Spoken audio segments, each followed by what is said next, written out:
Dans cette vidéo, je vais vous expliquer comment Sales Whisperer fonctionne, que ce soit sur la partie dashboard ou sur la partie app. Une des premières choses qu'on va aller voir ensemble, c'est déjà l'onglet personnalisation.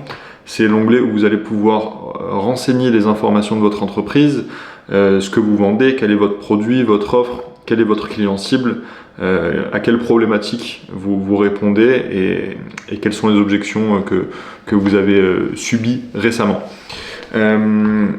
On reviendra sur le dashboard et l'historique plus tard. Ce qu'on va faire maintenant, c'est lancer l'assistant. Vous pouvez le faire en cliquant sur ce bouton. Sinon, si vous avez déjà cette fenêtre qui est ouverte, vous pouvez aller directement dessus. Quelques minutes avant de démarrer votre appel, ou même pendant, il vous suffit de cliquer sur le petit micro juste ici. Ça va vous ouvrir une fenêtre de nouvel appel.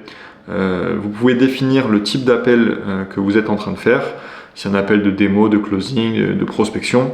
Et ça va vous permettre de personnaliser l'IA en fonction de cet objectif. Vous choisissez la langue, vous démarrez l'appel et ça commence tout de suite à enregistrer. Vous pouvez le vérifier avec ce petit compteur qui tourne jusque là. Sur cette application, on a deux boutons. Le bouton assistance et le bouton question de suivi. Ils répondent à deux besoins. Le bouton assistance, ça va être plutôt pour la partie analyse de signaux et réponse aux objections. Et pour la partie question de suivi, c'est quelque chose qui va vous donner des idées pour faire suite au contexte de l'appel afin d'orienter votre client et de poser des véritables questions ouvertes pendant l'appel.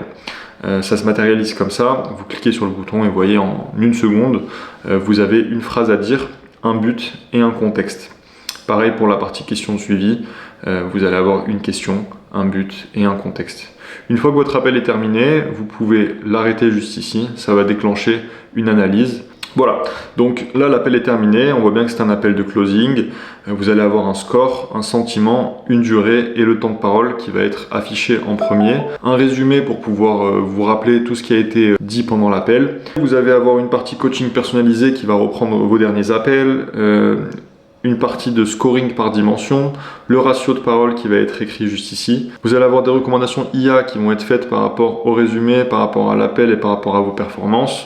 Si vous avez oublié certains points, on vous a mis des petits rappels juste ici, la liste des objections, les moments clés du dialogue et les actions à suivre que vous pouvez cocher juste ici. Cette information-là, vous la retrouvez directement depuis le dashboard, depuis l'historique. Donc vous avez là tout l'historique de vos appels, il vous suffit de définir le nom de votre client ou le nom de votre appel et vous allez retrouver toutes les informations à cet endroit-là.